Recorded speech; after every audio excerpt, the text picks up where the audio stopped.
Tried out a new recipe today. These are called zucchini boats.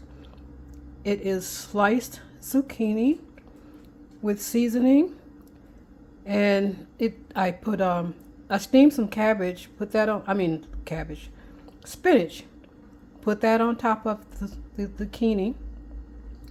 Then I added some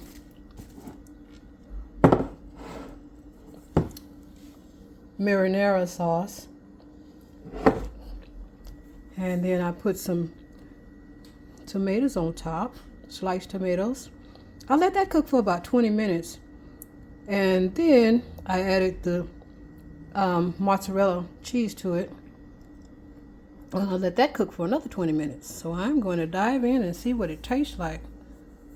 I'll do a longer video next time with the ingredients.